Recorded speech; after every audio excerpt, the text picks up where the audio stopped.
Welcome, dear listener, to this peaceful retelling of one of the most profound stories in all of Scripture.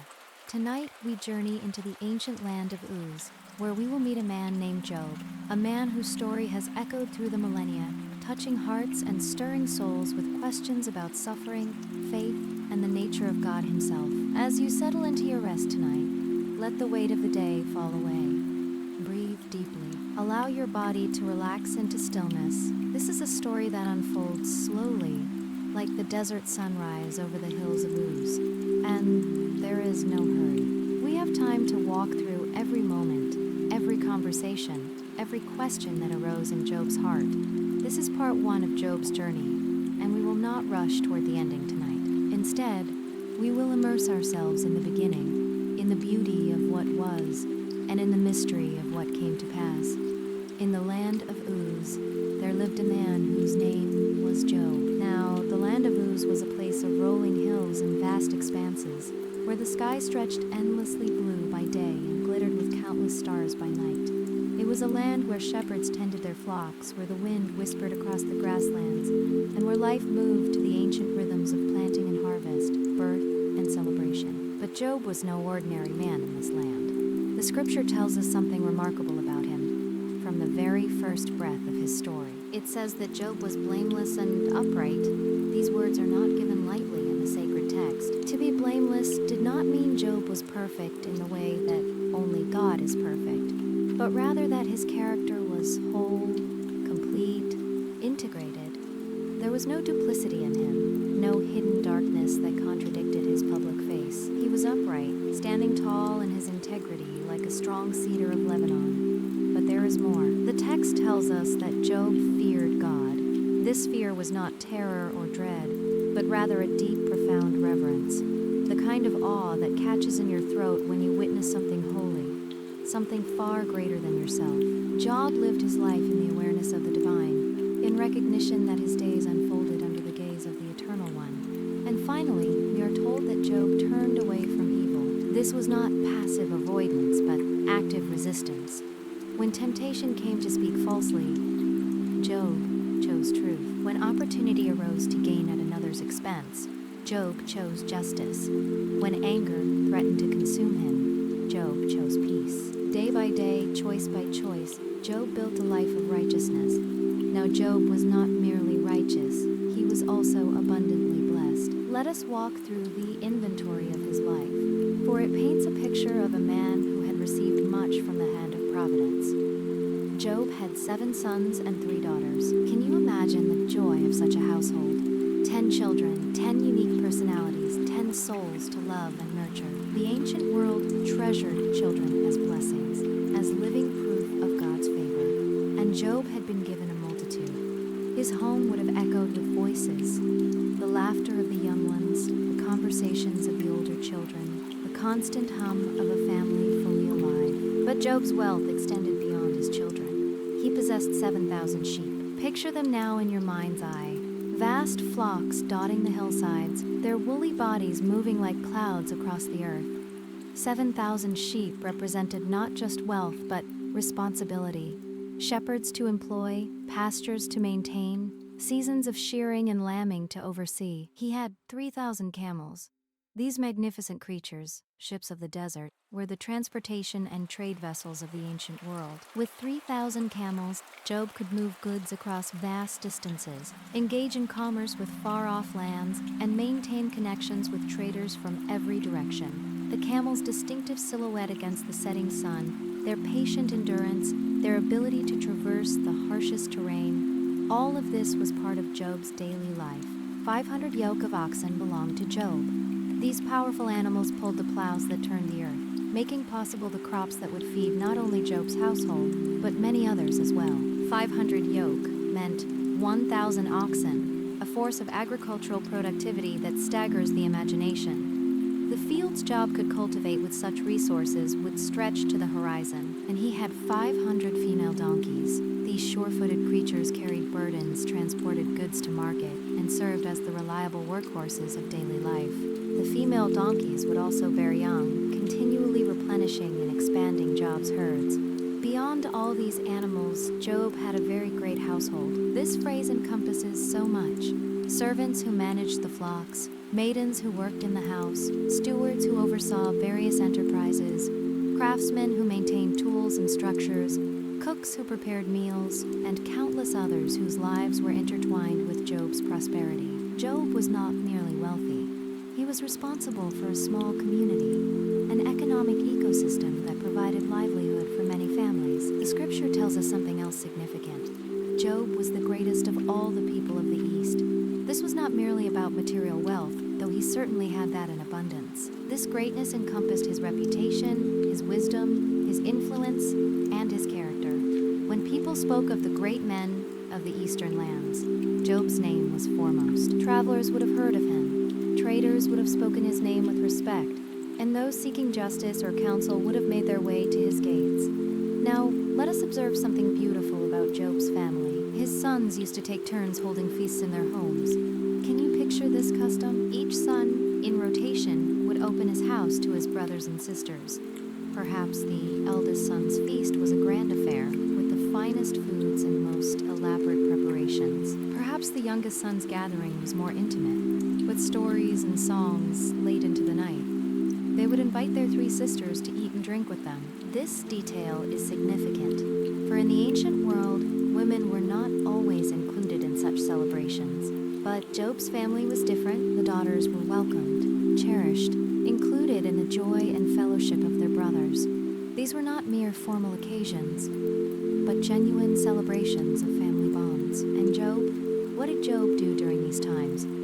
When the days of feasting had completed their cycle, when each son had hosted and the round of celebrations had finished, Job would send for his children and consecrate them. In the early morning, before the sun had fully risen, before the activities of the day had begun, Job would rise and offer burnt offerings according to the number of them all. Listen to Job's reasoning, for it reveals the depth of his faith and the tenderness of his father's heart.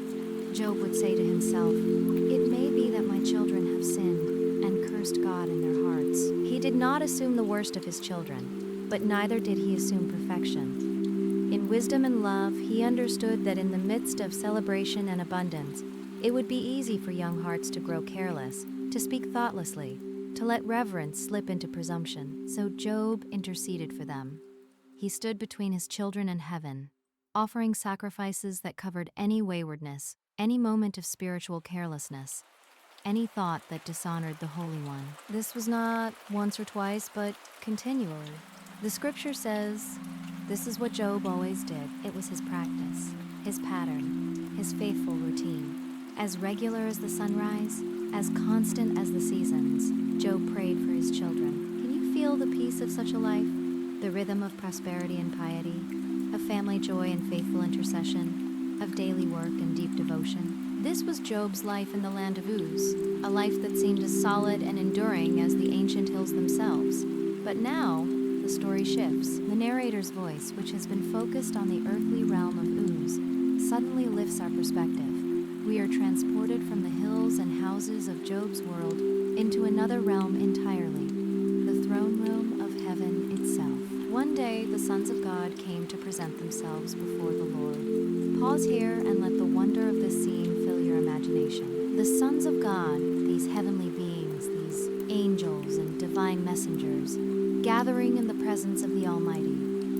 It is a council meeting of cosmic proportions, a gathering of those who serve at the highest level of creation. The atmosphere of such a gathering would be beyond human description. Perhaps it was like standing in a vast cathedral where every surface reflects light, but magnified beyond anything earthly. Perhaps it was like being in the presence of a consuming fire that gives warmth but does not burn. Perhaps it was like standing at the shore of an infinite ocean, feeling at once the pull of something beautiful and terrible in its power. And among them came Satan also. The name Satan means adversary or accuser, and that is precisely the role this being plays in the story. He was not absent from the divine council, but neither was he there as an equal. He came among the sons of God, but he was different. His purpose was questioning, testing, accusing. The Lord said to Satan, "From where have you come?" It is a curious question, isn't it? Surely the omniscient one knew the answer before asking. But this is the nature of divine dialogue. Questions are asked not for God's information, but for ours, to draw visible what might otherwise remain hidden. Satan answered the Lord and said, "From going to and fro on the earth, and from walking up and down on it." Listen to the restlessness in this answer. There is no peace in Satan's wandering, no purposeful journey, only endless movement, to and fro, up and down. It is the motion of one who searches constantly, who prowls, who seeks but never finds satisfaction. Then the Lord said to Satan, "Have you considered my servant Job?" With these words, Job's name is spoken in the courts of heaven. The God of all creation, the one who hung the stars in space and knows every grain of sand on every shore, speaks the name of one man from the land of Uz. Have you considered my servant Job? There is something deeply moving about this question. God calls Job my servant, a title of honor and intimacy. Job belongs to God, serves God, is known by God.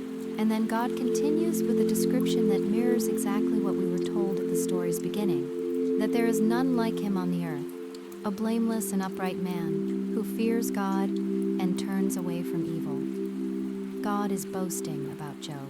The Almighty is proud of this human being who has chosen faithfulness, who has built a life of integrity, who has remained true. It is as if God is saying to the adversary, "Look at this one. Look at what a human being can become. Look at faith lived out in daily." But Satan has a response, and it cuts to the heart of one of humanity's deepest questions. Satan answered the Lord and said, "Does Job fear God for no reason?"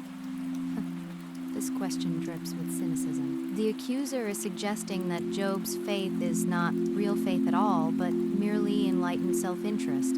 Job loves God, yes, but only because God has made it worth his while. Satan continues his accusation.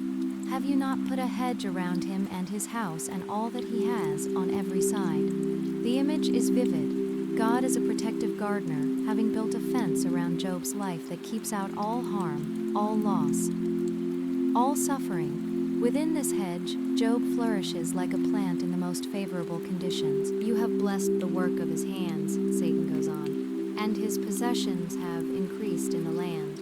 Everything Job touches turns to success. Every venture prospers. Every investment yields returns." Of course, Job praises God. He would be a fool not to. According to Satan, Job's faith is transactional, a calculated response to benefits received. Then Satan issues his challenge, "But stretch out your hand and touch all that he has, and he will curse you to your face." This is the heart of the accusation. Strip away the blessings, remove the hedge of protection, take away the prosperity, and Job's true colors will show.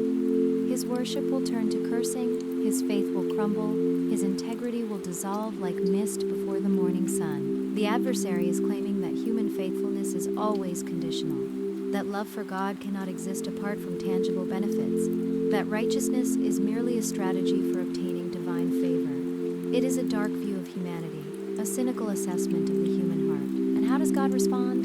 The Lord said to Satan, "Behold, all that he has is in your hand. Permission is granted. The hedge may be breached. The blessings may be touched. But there is a crucial limitation. Only against him do not stretch out your hand." Job himself, his body, his life, these remain protected. Everything else is vulnerable, but Job's person is off limits. It is a careful boundary, a specific permission with clear constraints. So Satan went out from the presence of the Lord. The council scene ends, and the adversary departs with his authorization. He has been given power to test Job, to prove his accusation, or be proven wrong. The stage is set for what will come next. Now we return to the land of Uz, to Job's world of family and flocks and daily life. There was a day. The text says simply, a day, an ordinary day like any other, when Job's sons and daughters were eating and drinking wine in the eldest brother's house. Another feast, another celebration, the joy of siblings gathered together. Job was presumably at his own home, perhaps conducting business, perhaps offering his morning prayers, perhaps simply engaged in the routines that filled his days. The sky was likely blue, the weather fair. There was no warning, no omen, no sign of what was about to unfold. Then, suddenly, a messenger came to Job. The man was breathless, his face marked by terror and grief. His words tumbled out in desperate haste. The oxen were plowing and the donkeys feeding beside them, and the Sabaeans fell upon them and took them and struck down the servants with the edge of the sword, and I alone have escaped to tell you. Let the horror of this sink in. While Job's servants were engaged in peaceful labor, the oxen pulling the plows through the fields, the donkeys grazing nearby, raiders attacked. The Sabaeans, a people known for their tribal warfare and raiding parties, swept down upon the unsuspecting workers. They stole the animals, all 500 yoke of oxen and 500 female donkeys.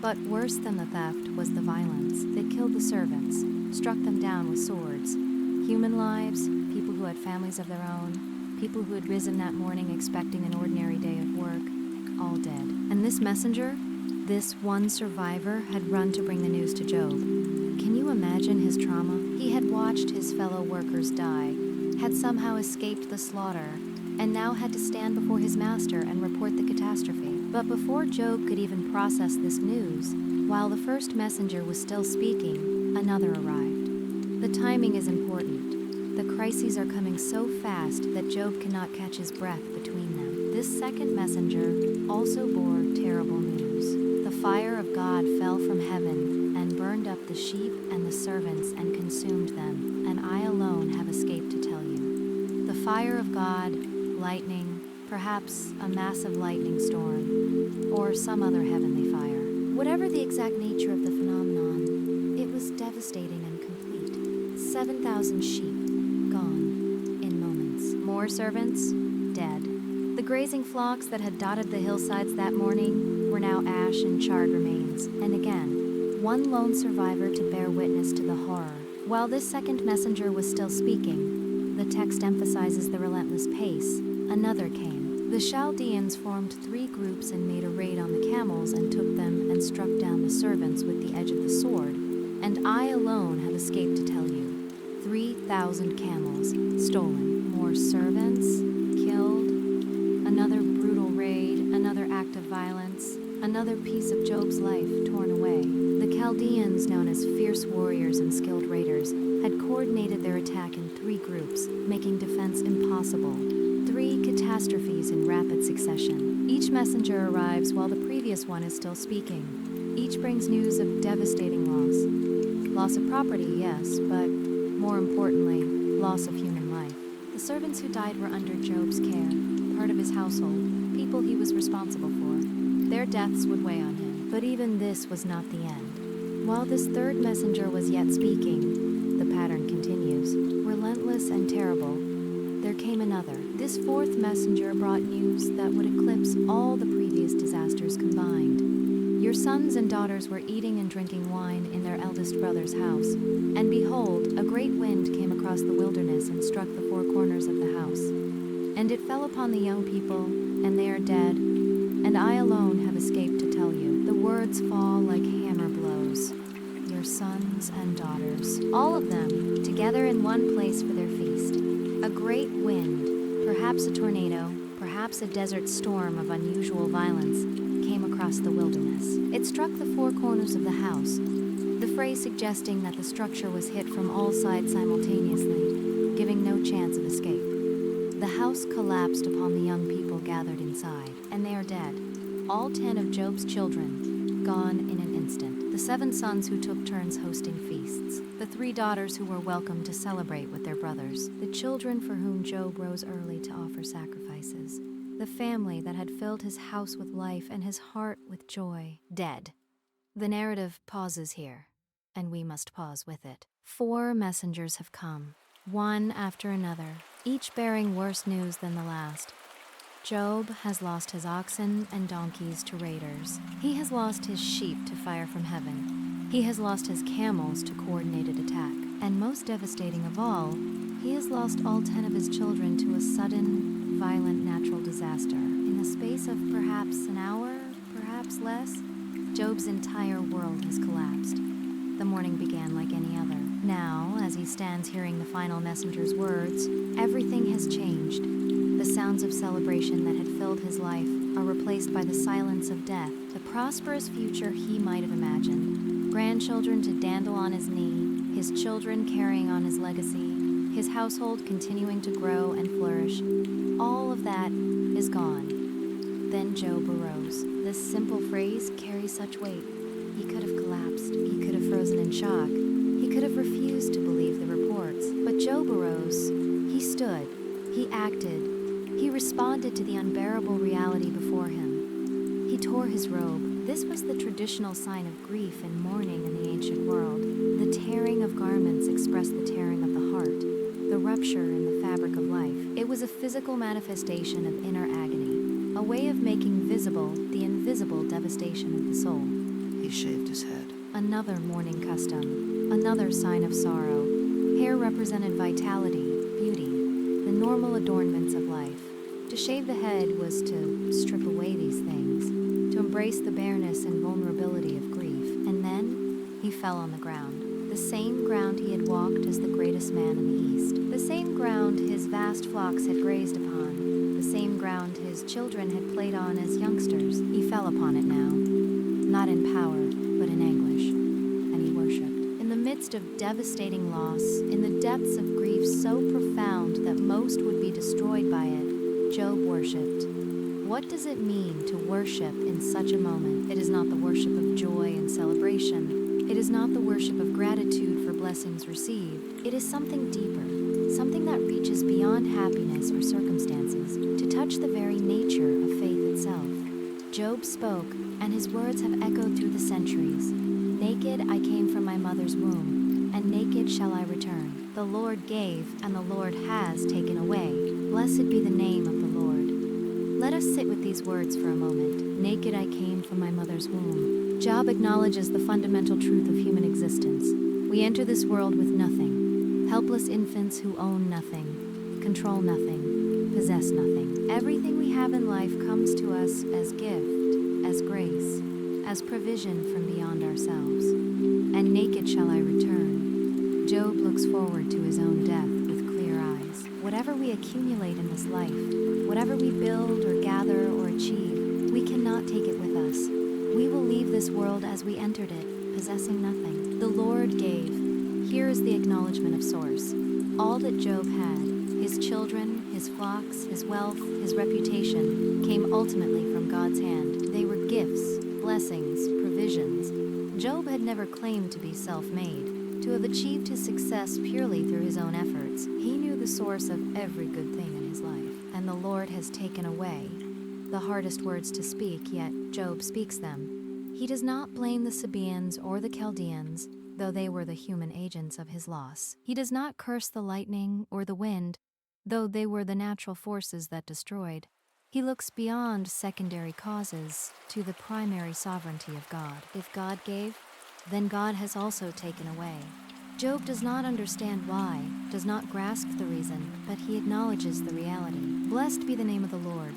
These words are almost incomprehensible. In the face of crushing loss, in the depths of grief, Job blesses God's name, not because he is happy, not because he understands, not because the pain is any less real or sharp, but because his faith goes deeper than his circumstances, because his relationship with God is not based solely on receiving blessings, because there is something in Job that recognizes the right of God to be God, regardless of what that means for Job's own life. The narrator tells us something crucial at this point. In all this, Job did not sin or charge God with wrong. This is the answer to Satan's accusation. The adversary claimed that Job served God only for what he could get out of it. Strip away the blessings, Satan said, and Job will curse God. But Satan was wrong. Job did not curse. Job did not sin. Job did not charge God with wrongdoing. This does not mean Job was not devastated. It does not mean he was not grieving. The torn robe, the shaved head, the falling to the ground, these speak of genuine, deep anguish. Job is not pretending everything is fine. He is not denying his pain. He is not putting on a false front of happiness. But in the midst of authentic grief, Job maintains his integrity. His worship continues, even when everything else has been taken away. His faith endures even when the blessings have been removed. The adversary's cynical view of human nature has been proven wrong, at least for now. And yet, dear listener, this is only the beginning of Job's story. The first test has been passed, but there is more to come. Satan is not satisfied. God's purposes are not yet complete, and Job's journey through suffering has only begun. But that is a story for another time. For now, as you rest tonight, consider what we have witnessed. A man of great blessing who lost everything in a single day. A man of deep faith who worshipped even in devastation. A man who stood before forces beyond his understanding and maintained his integrity. Job's story asks us to consider, what is the foundation of our faith? What would remain if everything else were stripped away? Can we love God not for what we receive, but simply for who God is? These are not easy questions, and Job's story does not offer easy answers, but it invites us into deeper places, into honest wrestling, into the kind of faith that can survive even when nothing makes sense. Rest now in these thoughts. Let the story settle into your spirit, and know that Job's journey continues, as all our journeys continue, one day at a time, one step at a time, held by grace we do not always understand. May you find peace in your rest tonight. Welcome back, dear listener, to the continuing story of Job. If you are joining us for the first time tonight, know that you are entering a sacred narrative in its middle chapters, but the story will still speak to your heart. If you journeyed with us through part 1, welcome back to the land of Uz, where we left Job in the ashes of his grief, having lost everything yet maintaining his integrity before God. Tonight, we continue this ancient tale of suffering and faith, of questions that echo through the centuries, of a man pushed to the very limits of human endurance. As you settle into rest, breathe deeply, let the tensions of your day dissolve. This is a story that moves slowly, thoughtfully, like a river flowing toward the sea. There is no rush. We have time to explore every conversation, every emotion, every profound question that arises. Let us return now to Job, and to the heavenly councils where his fate is being discussed in ways he cannot see or know. Again, there was a day. Time had passed since the first catastrophes, days or perhaps weeks of mourning, of burying the dead, of sitting in the ruins of what had been. Job had maintained his integrity through that first terrible test.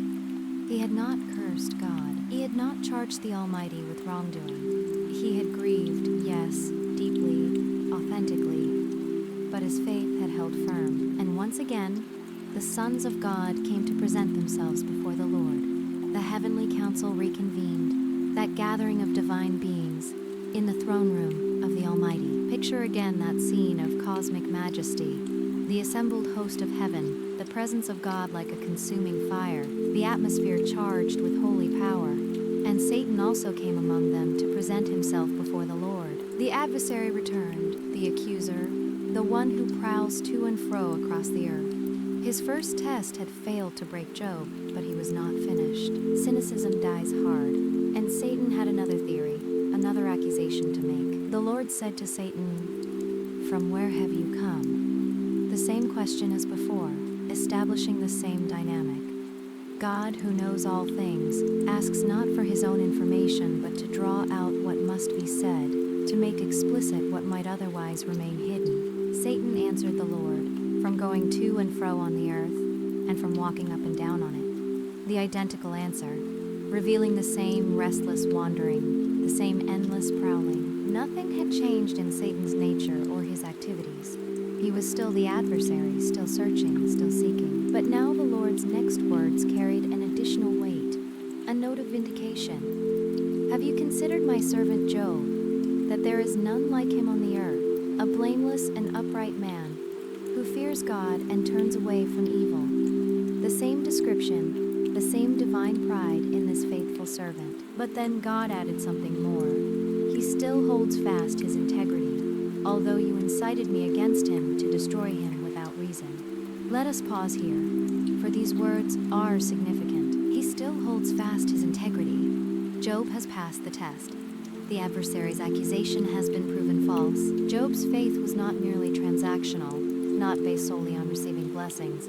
Even with everything taken away, Job continued in righteousness. "Although you incited me against him to destroy him without reason," this phrase troubles many who read it. It seems to suggest that God allowed Job's suffering for no good purpose, that there was no reason for the catastrophes that befell him. But perhaps it means that, from Job's perspective, from the earthly viewpoint, there was no apparent reason, no proportional cause.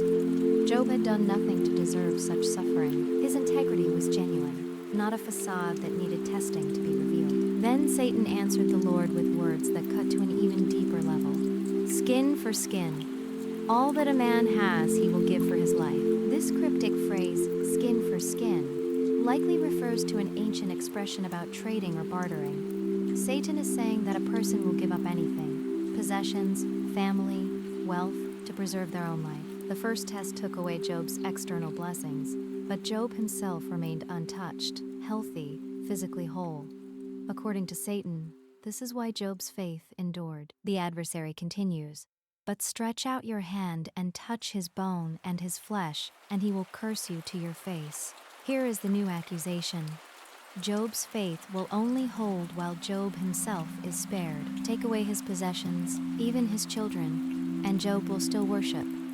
But that is because he still has his health, his strength, his physical wholeness.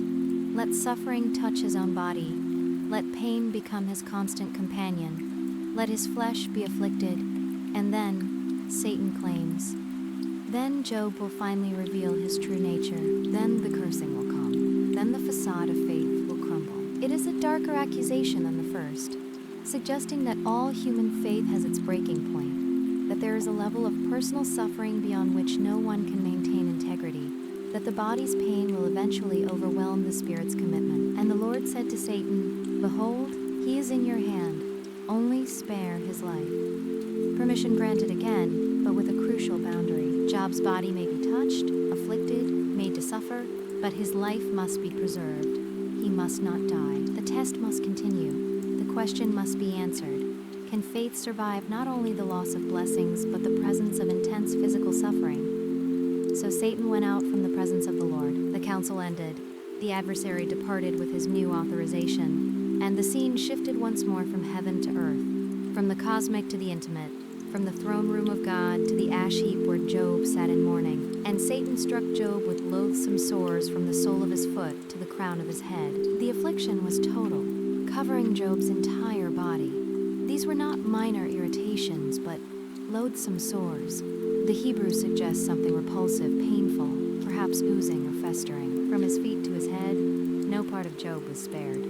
Try to imagine the experience. Every movement brings pain, as the sores on the soles of the feet crack and bleed. Lying down offers no relief, for the sores on the back and sides press against whatever surface Job rests upon. Sitting requires careful positioning. Even the act of breathing might cause pain as the chest expands and contracts, stretching afflicted skin. The sores on his hands would make it difficult to grasp anything, to eat, to perform even the simplest tasks of self-care. Those on his face would be visible to everyone, marking him as afflicted, diseased, unclean. The crown of his head, covered with sores, would make even the touch of a comforting hand an agony. And these sores were not just painful, but loathsome, repulsive to look upon, perhaps foul-smelling, certainly disturbing to anyone who saw them. In the ancient world, such visible affliction often led to social isolation. People would recoil, afraid of contagion, disgusted by the sight, uncomfortable with such obvious suffering. So Job took a piece of broken pottery with which to scrape himself. This detail is both practical and deeply symbolic. The broken pottery, a potsherd from some discarded vessel, became Job's only tool for managing his misery. He would scrape at the sores, perhaps trying to remove dead skin, perhaps seeking some momentary relief from the itching or burning, perhaps simply because doing something, anything, felt better than passive endurance. And he sat in the ashes, not in his house, not among his remaining possessions, but in the ash heap, the refuse pile outside the city or village where garbage was burned and the poor sometimes gathered. Job, who had been the greatest man of the East, now sat among the ashes like the lowest outcast. His descent was complete, from prosperity to poverty, from health to disease, from honor to disgrace. Picture him there, a man covered head to toe with loathsome sores, scraping himself with a potsherd, sitting in the ashes. The heat of the sun beating down during the day, the cold of the desert night seeping into his afflicted flesh, flies drawn to his wounds, dust clinging to the oozing sores. The physical suffering compounded by the memory of what he had lost, his children, his flocks, his former life. Then his wife said to him, "Do you still hold fast to your integrity? Curse God and die." These words from Job's wife have often been harshly judged by interpreters through the centuries. She has sometimes been portrayed as a temptress, a second Eve urging her husband to sin. But perhaps we should pause and consider her situation with more compassion. This woman had also lost everything. The 10 children who died were her children too. She had carried them in her womb, nursed them at her breast, raised them with all the hopes and dreams that mothers have for their sons and daughters. In one day, she became a woman without children, her maternal identity stripped away. She had also lost the household, the servants, the comfortable life she had known. The wealth that provided security and stability was gone. She too was now poor, vulnerable, dependent on charity or the minimal resources that remained. And now her husband, her partner, through all these losses, the one person who might have been a source of mutual comfort and strength, was sitting in ashes covered with repulsive sores, reduced to scraping himself with broken pottery. Perhaps she could hardly recognize the man she had married in this diseased figure before her. When she says, "Do you still hold fast your integrity?" there might be genuine bewilderment in her voice. What is the point of integrity if it leads to this? What good has righteousness done? Where has faithfulness gotten them? Her question might not be mockery, but honest confusion, even desperation. Curse God and die. These harsh words might actually be an expression of mercy from her perspective. End this suffering, she seems to say. If cursing God will bring death, then curse God. Die with at least this one act of defiance rather than continuing to suffer pointlessly. She might have seen Job's continued faithfulness not as admirable, but as stubborn refusal to acknowledge reality. That God had abandoned them, that their suffering was meaningless, that holding on to integrity was foolish when there was nothing left to hold on to. Perhaps she spoke from her own pain, her own grief, her own exhaustion. Perhaps she had reached her breaking point and could not understand why Job had not reached his. But Job said to her, "You speak as one of the foolish women would speak." Job's words are firm, but not cruel. He does not call his wife foolish, but says she speaks as a foolish woman would speak. The foolish women in Hebrew wisdom literature are those who lack understanding, who do not perceive the deeper truths, who make judgments based purely on surface circumstances. Then Job asks her a profound question. Shall we receive good from God, and shall we not receive evil? This question cuts to the heart of faith itself. Job is articulating a position that seems almost incomprehensible to the modern mind, that both good and evil, both blessing and suffering, both prosperity and disaster come from God's hand, and that our posture toward God should not change based on which we are currently receiving. When life was good, when the flocks were multiplying and the children were celebrating and wealth was increasing, in those days, Job and his wife received those blessings from God with thanksgiving. They did not believe they had earned those blessings through their own efforts alone. They recognized them as gifts from the divine hand. Now suffering has come. Shall they not also receive this from God? Not with thanksgiving, perhaps, for suffering is not good in itself and should not be celebrated, but with the same fundamental posture of trust, the same recognition that their lives are in God's hands, the same faith that does not depend on circumstances being pleasant. Job is not claiming to understand why these things have happened. He is not saying the suffering is good or deserved or purposeful in any way he can comprehend. He is simply maintaining that his relationship with God is not a transaction. Blessings given in exchange for worship, suffering given as a reason to curse. The narrator tells us, "In all this, Job did not sin with his lips." This phrase is carefully chosen. Job did not sin with his lips. He did not curse God, did not speak blasphemy, did not give voice to the kind of rebellion that Satan had predicted. The test has been passed again. Even with his body covered in sores, even sitting in ashes, even confronted by his wife's suggestion to curse God and die, Job maintains his integrity. But notice the phrase, "did not sin with his lips." The narrator does not say Job did not sin at all, only that he did not sin with his lips. This leaves open the possibility that Job's heart harbored questions, doubts, even anger. The perfection is in his words.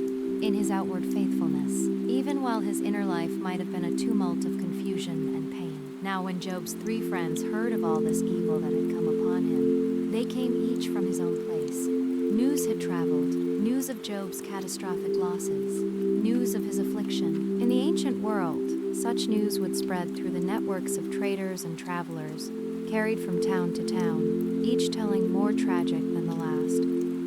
3 men who knew Job, who had been his friends, who had perhaps shared in happier times, heard these reports and were moved to respond. Their names are given: Eliphaz the Temanite, Bildad the Shuhite, and Zophar the Naamathite. These names and places suggest they came from different regions, perhaps considerable distances away. This was not a casual visit, but a deliberate journey. They made an appointment together to come to show him sympathy and comfort him. Let us note their intention. Their purpose was good. They wanted to show sympathy, to express their grief with Job, to comfort him in his suffering. They coordinated their journey, agreeing to meet and travel together so that Job would not receive 3 separate visits but one united expression of friendship and support. This was not a trivial commitment. Travel in the ancient world was difficult, sometimes dangerous, always time-consuming. These men left their own homes, their own responsibilities, their own comfort, to go to Job in his suffering. Whatever we might think of their later actions and words, their initial impulse was admirable and their commitment significant. And when they saw him from a distance, they did not recognize him. Let this detail sink in. These were Job's friends, men who knew him well. Yet when they saw him sitting in the ash heap, they could not recognize him. His appearance had been so altered by suffering that he was unrecognizable. The disease had so ravaged his body, or perhaps the grief had so changed his bearing, or the reduction in circumstances had so transformed his appearance, that the man they had known as the greatest in the East was no longer identifiable. Imagine the shock of that moment for the 3 friends. They had heard reports, yes, but hearing and seeing are different things. They had known, intellectually, that Job had suffered greatly, but now, confronted with the reality before them, this diseased, ash-covered figure who barely resembled their friend, the full horror of Job's situation became real to them, and they raised their voices and wept. This was not quiet, restrained grief, but loud lamentation. In the ancient Near East, such vocal expressions of sorrow were not only acceptable, but expected.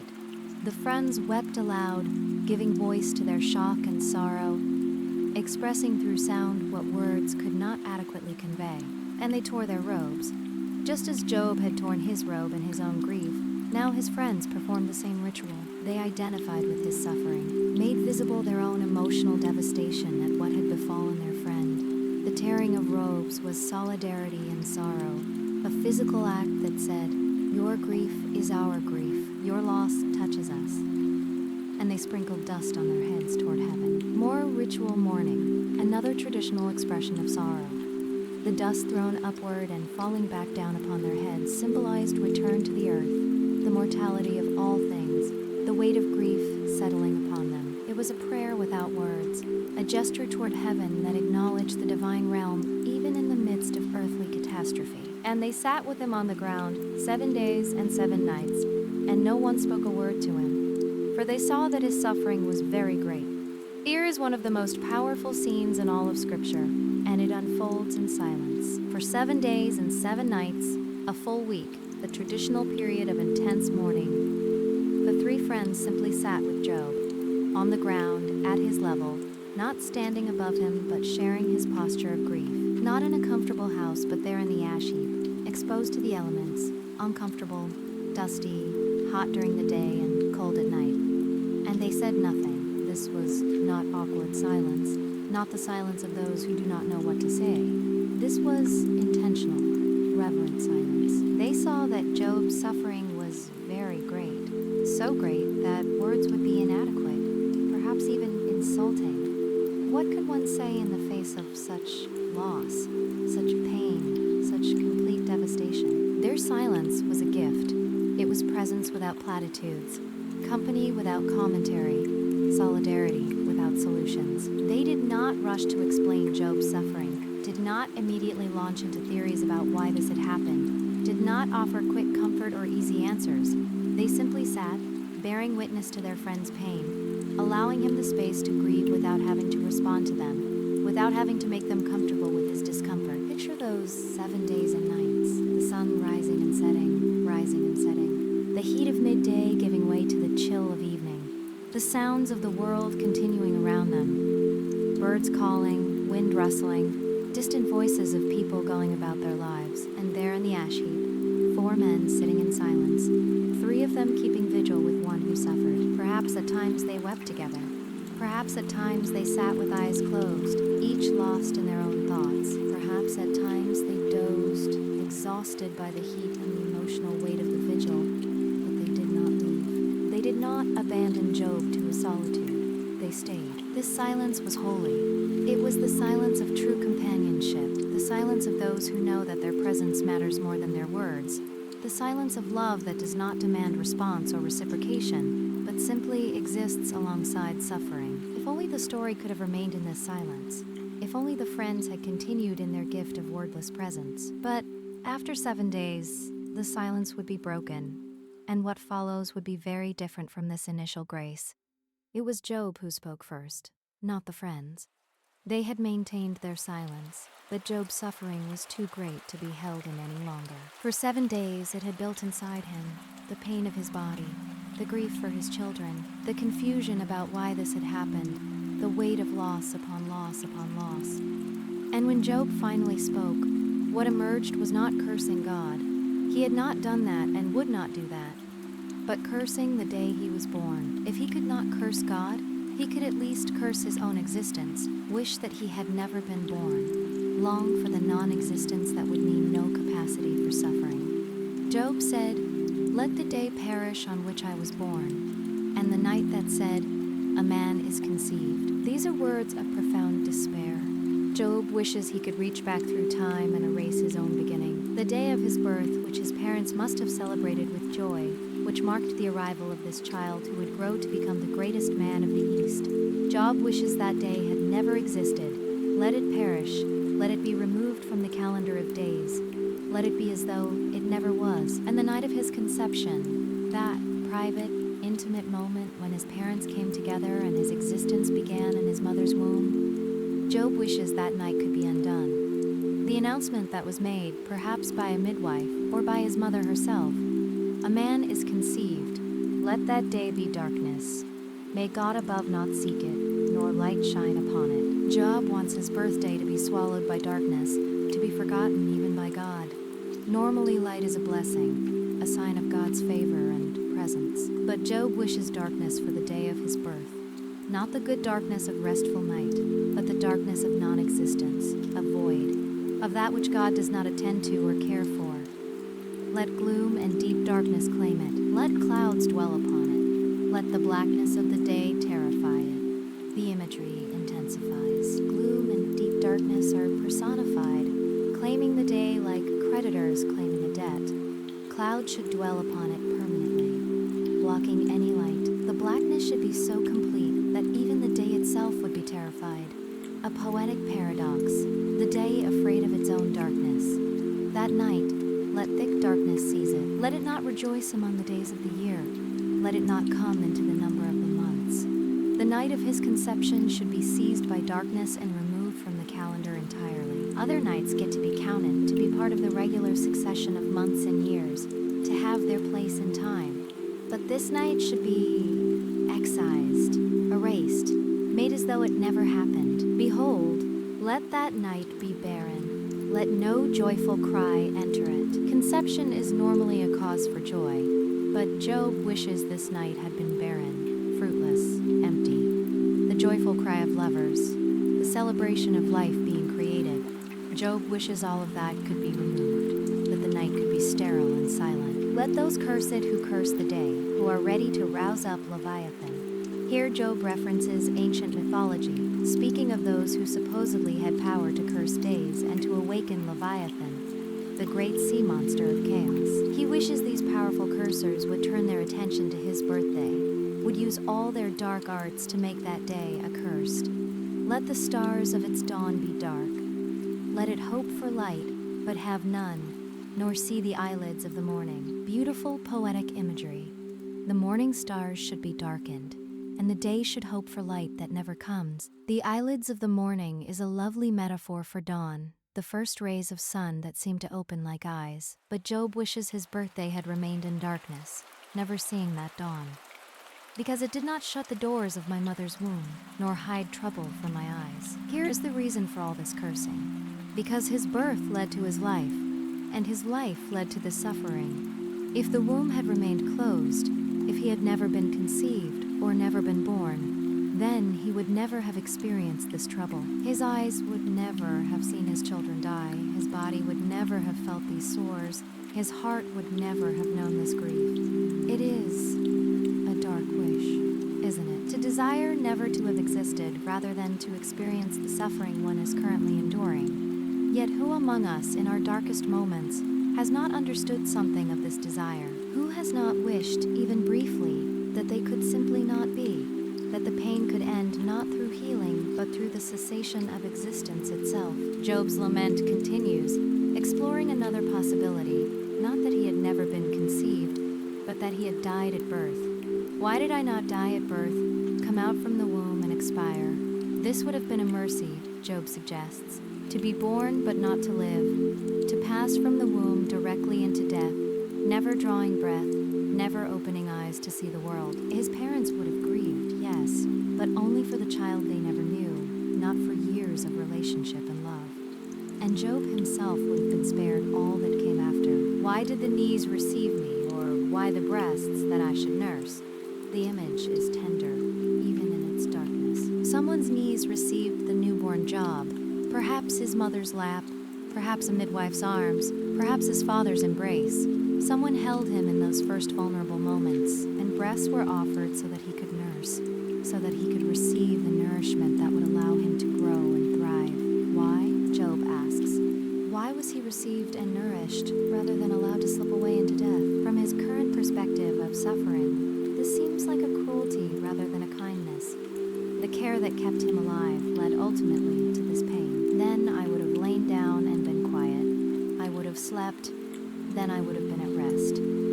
Here is what Job longs for, not the rest of healing or recovery, but the rest of death, to lie down and be quiet, to sleep and not wake, to be at rest in the grave.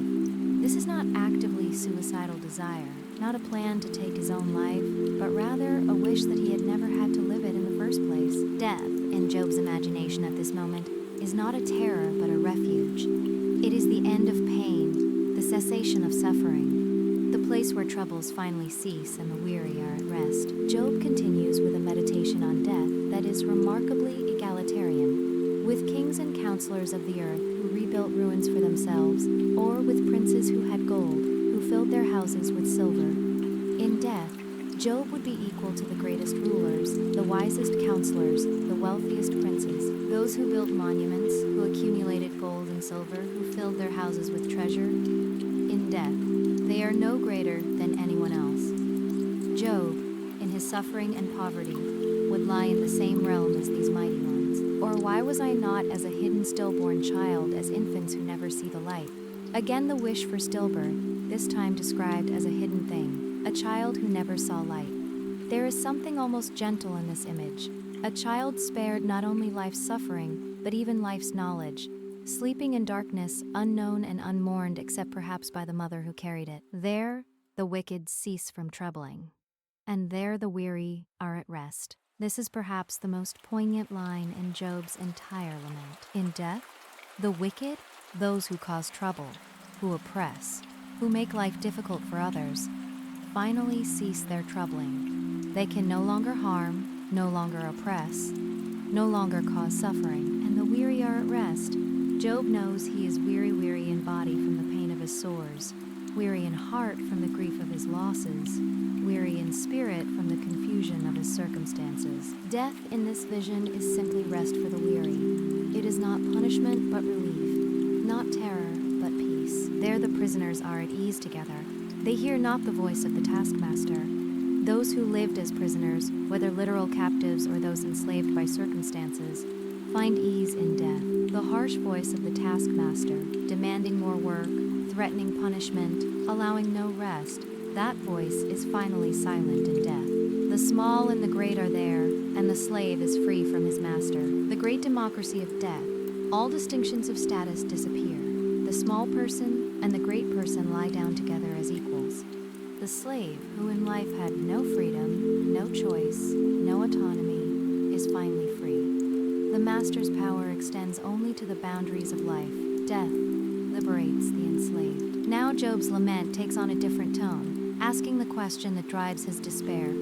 Why is light given to him who is in misery, and life to the bitter in soul, who long for death but it comes not, and dig for it more than for hidden treasures, who rejoice exceedingly and are glad when they find the grave? This is the existential question at the heart of Job's suffering. Why must those in misery continue to live? Why is life here symbolized by light, given to those whose souls are bitter, who would rather die, who actively long for death as others long for treasure? Job describes people who dig for death, searching for it the way miners search for precious metals or hidden treasure.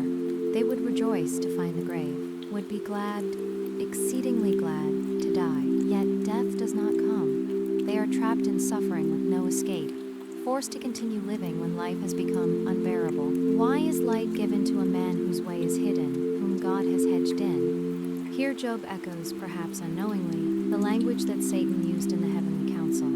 Satan had said that God put a hedge around Job, a protective hedge that kept harm out. But now Job feels hedged in, trapped, unable to find a way forward, his path hidden from him. The same divine providence that once protected him now seems to imprison him in suffering. For my sighing comes instead of my bread, and my groanings are poured out like water.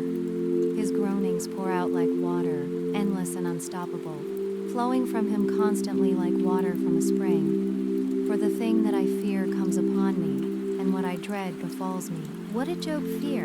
Perhaps in his days of prosperity, he feared, but perhaps, as he offered sacrifices for his children, he feared that something might happen to them. Perhaps, in his integrity, he feared that somehow, despite his best efforts, disaster might strike. And now that fear has been realized. The dreaded thing has happened. I am not at ease, nor am I quiet. I have no rest, but trouble comes. The finality of this statement is profound. Job has no ease, no quiet, no rest, just trouble, constant, unrelenting, overwhelming trouble. This is his reality, day after day, night after night, and he does not understand why. And so Job's lament ends, his words hanging in the air above the ash heap where he sits with his 3 friends. The 7 days of silence have been broken, not by the friends, but by Job himself. And what has emerged is not cursing God as Satan predicted, but cursing his own existence, questioning why someone in such misery should be forced to continue living. The friends have heard all of this. Job's wish that he had never been born, his longing for death, his description of his suffering, his confusion about why this has happened. They have listened to their friends speak words of profound despair, expressing a darkness of soul that matches the darkness of his circumstances. And now, having heard Job's lament, the friends will break their own silence. They came to comfort him, to show sympathy, to be present with him in his suffering. They began well, sitting with him in silence for 7 days. But what they say next will transform this story from a tale of suffering into a complex dialogue about the nature of God, the causes of suffering, and the possibility of maintaining faith when nothing makes sense. Eliphaz will speak first, the eldest of the 3 friends, the one from Teman, a place known for wisdom. And his words, though well-intentioned, will miss the mark in ways that compound Job's suffering rather than comfort it. But that, dear listener, is where we must pause for tonight. We have journeyed with Job through his second great trial, the affliction of his body, and we have heard his first response, that great lament that wishes for non-existence rather than continued suffering. We have seen his integrity maintained even as his hope has faltered, his faith in God preserved even as his love for life has dimmed. As you rest tonight, consider the gift that Job's friends gave in their silence, and the loss when that silence was broken. Consider the honesty of Job's lament. He does not pretend to be fine, does not put on a false face of contentment, but pours out his real anguish. And consider the mystery at the heart of this story, that sometimes suffering comes not as punishment, not as correction, but for reasons we cannot see and may never understand. May you find rest tonight, even if, like Job, you carry questions without answers, pain without clear purpose, or weariness without relief in sight. May you know that honest lament is not unfaithfulness, that questions are not betrayal, and that maintaining integrity does not require pretending that everything is all right. Rest well, dear listener. Job's story continues, as all our stories continue, one day at a time. Welcome back, dear listener, to the continuing story of Job. We return tonight to that ash heap in the land of Uz, where Job sits covered with sores, surrounded by his three friends, Eliphaz the Temanite, Bildad the Shuhite, and Zophar the Naamathite. The 7 days of silence have ended. Job has poured out his lament, cursing the day of his birth, longing for death, questioning why those in misery must continue to live. And now the friends will speak. They came with good intentions, came to comfort and console, but what emerges from their mouths will be something different.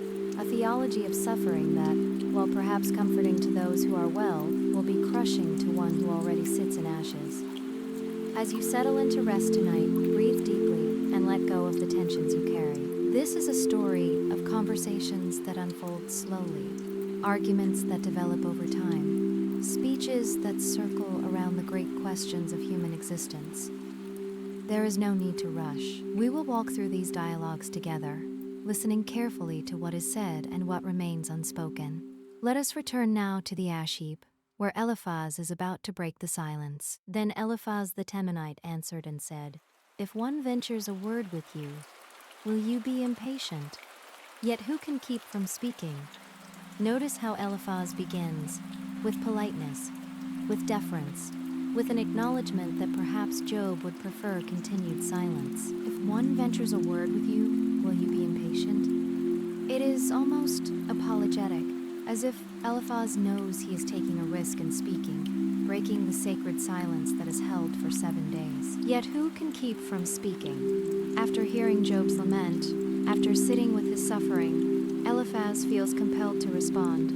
He cannot remain silent in the face of what he has heard. He must say something, must offer some perspective, must try to make sense of what seems senseless. There is something very human in this compulsion. When we encounter suffering, especially suffering that comes with questions and laments, we feel the need to respond, to explain, to fix, to provide answers. Silence feels inadequate, even negligent. Surely we think our words can help. Surely we have wisdom to offer. But as we will see, the compulsion to speak is not always matched by the wisdom of what is spoken. Eliphaz continues, "Behold, you have instructed many, and you have strengthened the weak hands. Your words have upheld him who is stumbling, and you have made firm the feeble knees." This is true and beautiful. Eliphaz remembers who Job was before this calamity, a teacher, an encourager, a strengthener of others. When people were weak, Job's words gave them strength. When they were stumbling, about to fall, Job's counsel helped them stand. When their knees were feeble, unable to support them, Job made them firm. Job was not merely wealthy and blessed, he was also generous with wisdom and encouragement. He used his position to help others, to lift up those who were down, to provide support for those who struggled. This was part of his greatness, not just his possessions, but his character, his willingness to share strength with the weak. Eliphaz is reminding Job of this, perhaps hoping to encourage him, to remind him of his own better moments, to call him back to the role he once played for others. But now it has come to you, and you are impatient. It touches you, and you are dismayed. Here comes the subtle criticism, clothed in observation. Eliphaz notes the irony. Job, who helped others in their trouble, now cannot handle his own trouble. Job, who strengthened the weak, is now himself weak and cannot bear it. Job, who made firm the feeble knees of others, now finds his own knees giving way. The word impatient is significant. Eliphaz suggests that Job is not bearing his suffering with the same grace and strength that he encouraged in others. Job is dismayed, overwhelmed, confused, undone by what has happened to him. There is truth in Eliphaz's observation, but also a profound misunderstanding. It is one thing to offer comfort to others in their suffering, It is quite another to endure catastrophic loss yourself. It is easier to strengthen others' feeble knees when your own knees are strong. Job is not being hypocritical. He is being human, facing losses that exceed anything he had to help others through. Is not your fear of God your confidence, and the integrity of your way your hope? This is the heart of Eliphaz's theology, the foundation of his argument. He is essentially asking Job, shouldn't your righteousness protect you? Shouldn't your fear of God be a source of confidence that everything will be all right? Shouldn't your integrity give you hope that this suffering will end well? Eliphaz believes in a moral order to the universe, a system where righteousness leads to blessing and wickedness leads to suffering. In his framework, Job's past faithfulness should be his confidence now. The very integrity that God praised should be Job's guarantee that this is temporary, that restoration will come. It is meant to be encouraging, but underneath it lies a troubling assumption that suffering always has a clear cause, that if you suffer, you must have done something to deserve it, that the righteous are protected from severe trials. Now Eliphaz makes his theology explicit. Remember, who that was innocent ever perished, or where were the upright cut off? This is the doctrine of retribution, stated plainly. The innocent do not perish, the upright are not cut off. Therefore, Eliphaz implies, if you are suffering, if you are afflicted with disease, if you sit in ashes, there must be a reason. You must not be as innocent as you appear. You must not be as upright as everyone thought. Eliphaz does not say this directly yet, but the logic is clear. He is planting a seed that will grow throughout the dialogues. Job must have done something to deserve this. As I have seen, those who plow iniquity and sow trouble reap the same. Eliphaz appeals to his own experience and observation. He has seen a pattern. Those who do evil reap evil consequences. Those who plant trouble harvest trouble. It is a straightforward law of cause and effect, of sowing and reaping. And by implication, if Job is reaping trouble, and clearly he is reaping catastrophic trouble, then Job must have sown trouble. The abundant harvest of suffering in Job's life must have come from abundant seeds of wrongdoing. By the breath of God they perish, and by the blast of his anger they are consumed. God himself enforces this moral order, Eliphaz believes. The wicked are destroyed by divine judgment. The breath and blast of God's anger consume those who do evil. This is not random suffering, not arbitrary catastrophe, but divine justice in action. Again, the implication for Job is devastating. If you are perishing, if you are being consumed, it is because God is angry with you. Your suffering is God's judgment. Eliphaz continues with a series of images about lions. The roar of the lion, the voice of the fierce lion, the teeth of the young lions are broken. The strong lion perishes for lack of prey, and the cubs of the lioness are scattered. This extended metaphor about lions being destroyed, their teeth broken, perishing from lack of prey, their cubs scattered, is meant to illustrate the fate of the wicked. Even the strong and fierce are brought down when they oppose the moral order of the universe. But consider how Job might hear this. Job, who once was strong like a lion, who once had children like lion cubs, who once was fierce in his integrity, now he has lost everything. His teeth are broken by suffering. His children are scattered by death. Is Eliphaz comparing Job to a wicked lion that has been destroyed by God? The metaphor is cruel in its aptness, even if unintentionally so. Now, Eliphaz shifts his approach. He is about to share something more personal, more mysterious, a supernatural experience that will validate his theological position. Now a word was brought to me stealthily. My ear received the whisper of it. The setup is dramatic. A word came secretly, stealthily, like a thief in the night. Eliphaz did not seek this revelation. It came to him unbidden. He received it as a whisper, quiet and intimate, a private communication from the divine realm. Amid thoughts from visions of the night, when deep sleep falls on men, dread came upon me, and trembling, which made all my bones shake. The setting is the night, that time when the boundaries between the natural and supernatural seem thinner. Deep sleep had fallen on others, but not on Eliphaz. Instead, he experienced dread and and trembling. His very bones shook with the terror of what he was experiencing. This is not comfortable revelation, not peaceful inspiration, but something that filled Eliphaz with fear. The supernatural encounter was accompanied by physical manifestations, trembling, shaking, the body's response to the presence of something beyond the normal realm of experience. A spirit glided past my face. The hair of my flesh stood up. The imagery is vivid and unsettling. Some spiritual entity moved past Eliphaz, close enough that he could sense it near his face. His body responded with that primal reaction we all know, the hair standing on end, that prickly sensation of the skin when we sense something uncanny, something not quite natural. It stood still, but I could not discern its appearance. A form was before my eyes. There was silence. Then I heard a voice. The spirit stopped, standing still before Eliphaz. He could see that something was there, a form, a presence, but he could not make out its features. He could not identify what kind of being this was. And then, after silence that must have felt eternal, a voice spoke. The voice asked questions that cut to the heart of the human condition. Can mortal man be in the right before God? Can a man be pure before his Maker? These rhetorical questions expect the answer, how can a mortal human being, finite and flawed, be righteous before the infinite and perfect God? How can a mere man be pure before the one who created him? The voice continues, even in his servants he puts no trust, and his angels he charges with error.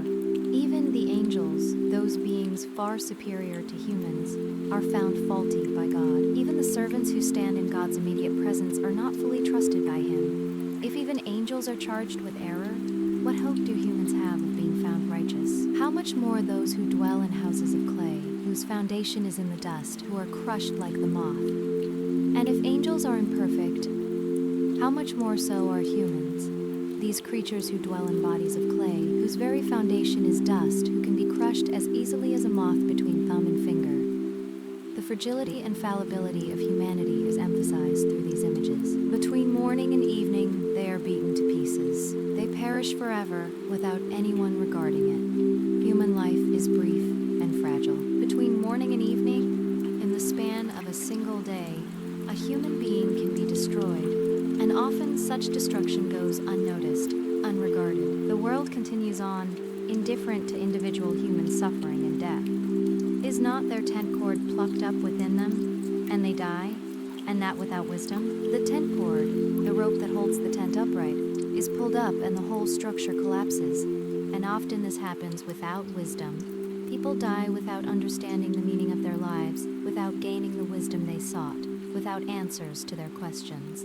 This vision, this nighttime revelation, is the foundation for Eliphaz's theology. If all humans are imperfect before God, if even angels are charged with error, then surely Job, despite his claims of integrity, must have some fault, some sin, some reason for his suffering. Eliphaz continues his speech, building on the vision. Call now. Is there anyone who will answer you? To which of the holy ones will you turn? This is a challenge to Job. Go ahead, Eliphaz seems to say. Call out for help. Try to find someone who will answer you, some holy one who will defend you. But you will find none, because the vision has revealed the truth. All stand guilty before God. Surely vexation kills the fool, and jealousy slays the simple. Here Eliphaz introduces the idea that certain attitudes, vexation, jealousy, are deadly to those who harbor them. The fool is destroyed by his own frustration. The simple person is slain by his own jealousy. The implication for Job, perhaps your anger at God, your vexation with your circumstances, is itself harmful to you. I have seen the fool taking root, but suddenly I cursed his dwelling. His children are far from safety. They are crushed in the gate, and there is no one to deliver them. Again, Eliphaz appeals to his observations. He has seen wicked people prosper temporarily, taking root, seeming to be established, but then suddenly, disaster strikes. Their dwelling is cursed, their children are destroyed, and no one comes to their rescue. The application to Job is painfully clear. According to Eliphaz's logic, this means Job must have been a fool who only seemed to be taking root but was actually under divine curse.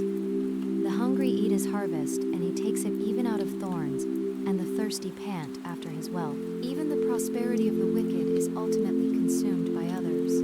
What they work to create is taken away. What they accumulated is distributed to those who hunger and thirst for it. Job's wealth, once so great, has been taken by raiders, by fire, by catastrophe. To Eliphaz, this fits the pattern of divine judgment on the wicked. Now, Eliphaz makes a statement that seems to contradict his earlier argument. For affliction does not come from the dust, nor does trouble sprout from the ground, but man is born to trouble as the sparks fly upward. This is interesting. Eliphaz acknowledges that trouble is built into the human condition. Just as sparks naturally fly upward from a fire, humans naturally experience trouble. It is not always a direct punishment for specific sins, but rather part of the fabric of mortal existence. This would seem to offer Job some comfort. Perhaps his suffering is just the normal trouble that all humans face. But Eliphaz does not develop this idea in a comforting direction. Instead, he pivots to advice. As for me, I would seek God, and to God would I commit my cause, who does great things and unsearchable, marvelous things without number. Here is Eliphaz's advice. Seek God, commit your cause to him. God is powerful, does unsearchable and marvelous things. Surely God can resolve Job's situation if Job will only appeal properly to him. The implication is that Job has not yet truly sought God, has not properly committed his cause to the Almighty. If Job would do this, presumably with proper repentance for whatever sins caused this suffering, then restoration would come. Eliphaz continues with a hymn of praise to God's power and justice. He gives rain on the earth and sends waters on the fields. He sets on high those who are lowly, and those who mourn are lifted to safety. God provides for the earth, bringing rain that sustains life. God also intervenes in human affairs, lifting up the lowly, bringing safety to those who mourn. This is meant to give Job hope. If you are low now, God can lift you up. If you mourn now, God can bring you safety. He frustrates the devices of the crafty so that their hands achieve no success. He catches the wise in their own craftiness, and the schemes of the wily are brought to a quick end. God also acts against the wicked, frustrating their plans, catching them in their own cleverness. The crafty find no success. The schemers are quickly brought down. Divine justice operates in the world, ensuring that evil does not ultimately triumph. They meet with darkness in the daytime and grope at noonday as in the night. The wicked, despite their cleverness, end up confused and lost. Even in broad daylight, they stumble as if in darkness. Even at noon, the brightest time of day, they grope as if it were night. Their own wickedness blinds them. But he saves the needy from the sword of their mouth and from the hand of the mighty. So the poor have hope, and injustice shuts her mouth. And God rescues the vulnerable, the needy, the poor, from oppression. He saves them from the sword of their mouth, harsh words from the powerful, and from the hand of the mighty, physical or economic oppression. This gives hope to the poor and silences injustice. Now Eliphaz comes to what he believes is the heart of the matter, the key to understanding Job's suffering. Behold, blessed is the one whom God reproves. Therefore despise not the discipline of the Almighty. This is Eliphaz's fundamental message. Job's suffering is divine discipline. God is reproving Job, correcting him, disciplining him. And this, Eliphaz insists, is actually a blessing. It shows that God cares enough about Job to correct him. The word despise is significant. Eliphaz suggests that Job, through his lament, through his cursing of his birth, through his wish for death, is despising God's discipline. Job is not receiving this suffering with the proper attitude of humble acceptance and willingness to learn. For he wounds, but he binds up. He shatters, but his hands heal. Eliphaz presents an image of God as divine physician. Yes, God wounds and shatters. This is the discipline, the correction. But God also binds up the wounds and heals what has been shattered. The suffering is not permanent, but medicinal, meant to correct and then to restore. The problem with this theology, of course, is that it assumes Job has done something requiring correction. It assumes the wounds were necessary, that Job needed to be shattered. It offers hope of healing, but only by first assigning guilt. Eliphaz continues with a series of promises about what will happen when Job properly submits to this divine discipline. He will deliver you from 6 troubles. In 7, no evil shall touch you. 6 troubles in 7 is a poetic way of saying all troubles. If Job will accept that this is discipline and respond appropriately, then God will deliver him completely. No evil will be able to touch him. In famine, he will redeem you from death, and in war from the power of the sword. Specific promises follow. In times of famine, God will provide. In times of war, God will protect. Job will be kept safe from the deadly threats that claim others. You shall be hidden from the lash of the tongue, and shall not fear destruction when it comes. Protection from slander and from catastrophe. The lash of the tongue. Cruel words, false accusations, damaging rumors will not harm Job. And when destruction comes to others, Job will have no reason to fear. At destruction and famine you shall laugh and shall not fear the beasts of the earth. More than just protection, Job will have confidence and joy. He will laugh at destruction and famine, knowing they cannot touch him. Even wild beasts will pose no threat. For you shall be in league with the stones of the field, and the beasts of the field shall be at peace with you. A beautiful image of harmony with creation. The very stones will be Job's allies, and animals will be at peace with him. This suggests a return to an Eden-like state, where humans and creation exist in perfect harmony. You shall know that your tent is at peace, and you shall inspect your fold and miss nothing. Domestic tranquility is promised. Job's home will be peaceful, his possessions secure. When he checks on his flocks and herds, he will find nothing missing. The raids that destroyed his property will not happen again. You shall know also that your offspring shall be many, and your descendants as the grass of the earth. New children are promised, many descendants.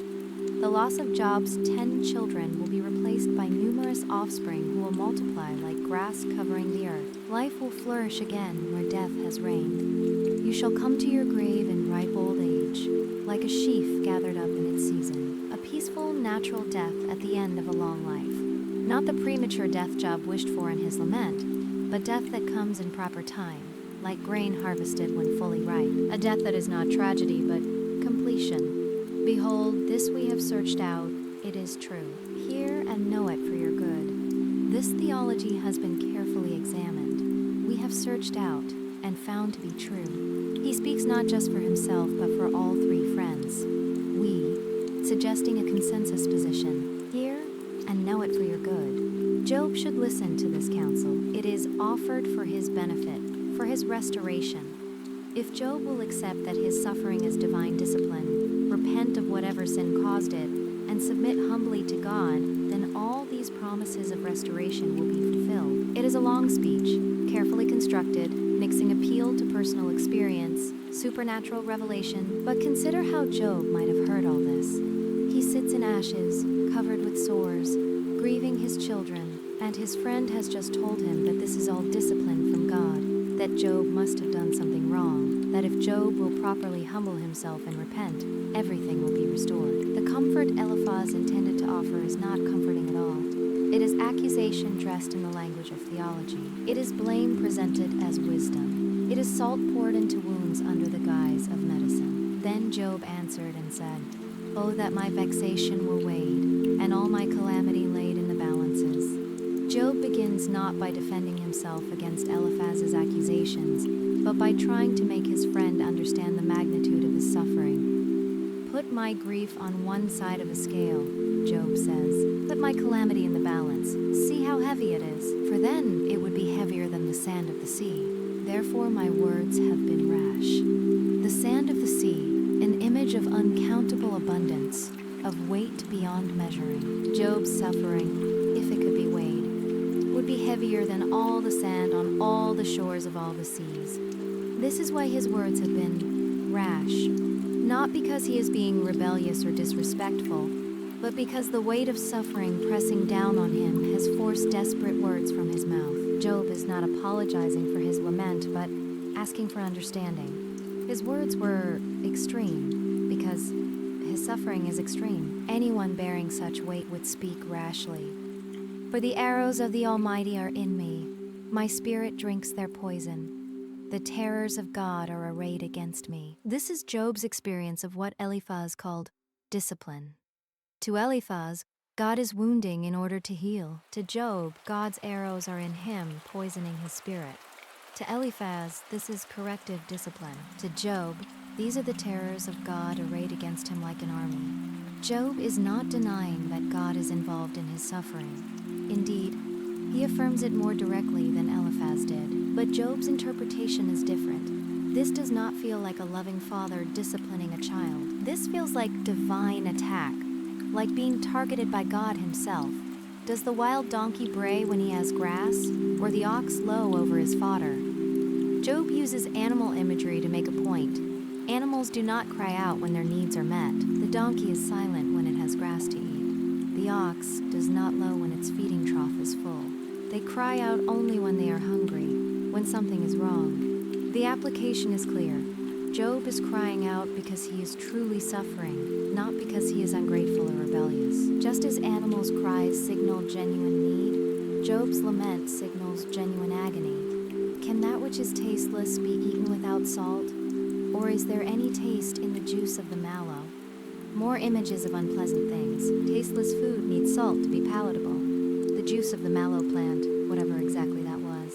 These are things that offer no satisfaction, no nourishment, no comfort.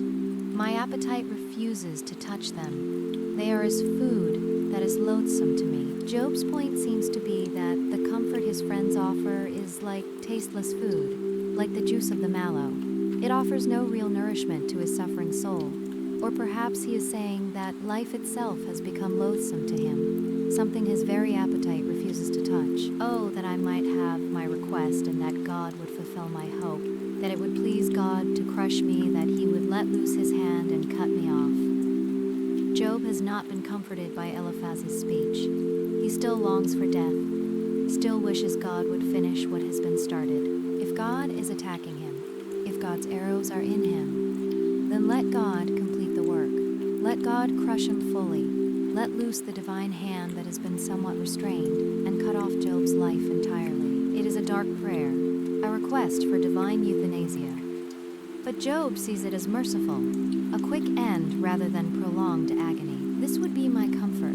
I would even exult in pain unsparing, for I have not denied the words of the Holy One. And here is Job's source of solace in the midst of requesting death. He has not denied God's words. He has not abandoned his faith, has not cursed God, has not rejected the Holy One. Despite everything, despite the arrows and the poison and the terrors, Job has maintained his integrity. If he could die now, while still faithful, that would be a comfort.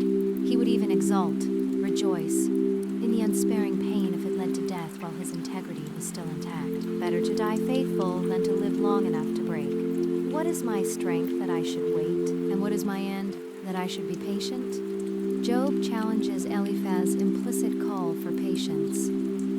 What strength do I have, Job asks, that I should wait for restoration? What end can I hope for that would make patience worthwhile? Eliphaz spoke of restoration, of healing, of future blessing, but Job sees no path to that future. He has no strength left for waiting, no reason to be patient. Is my strength the strength of stones, or is my flesh bronze? Job acknowledges his human frailty. He is not made of stone or bronze, materials that can endure indefinitely without breaking down. He is flesh-soft, vulnerable, subject to pain and decay and death. In truth, I have no help in me, and resource is driven from me. This is the heart of Job's situation. He has no internal resources left, no reserves to draw on, no strength remaining. Everything has been driven from him. His property, his children, his health, his hope. What is left? Now Job turns his attention directly to his friends, and his words become pointed. He who withholds kindness from a friend forsakes the fear of the Almighty. This is both an observation and an accusation. True fear of God, true reverence for the Almighty, should produce kindness toward friends in distress. To withhold kindness is to abandon proper fear of God. Job is suggesting that Eliphaz, despite all his talk of God's justice and discipline, is not actually demonstrating godly character in his response to Job's suffering. My brothers are treacherous as a torrent bed, as torrential streams that pass away, which are dark with ice, and where the snow hides itself. Job uses the metaphor of seasonal streams in the desert, wadis that fill with water during the rainy season but are dry when you actually need them in summer. His friends are like these unreliable streams. When they melt, they disappear. When it is hot, they vanish from their place. When circumstances are favorable during the rainy season or during Job's prosperous days, the streams flow abundantly. But when the need is greatest, during the hot, dry season or during Job's calamity, the streams vanish. There is no water when water is most needed. The caravans turn aside from their course to go up into the waste and perish. Travelers depend on these streams, planning their routes around where water should be. But when they arrive, expecting to find water, they find nothing. Some turn aside, searching desperately, and perish in the wasteland because the expected water was not there.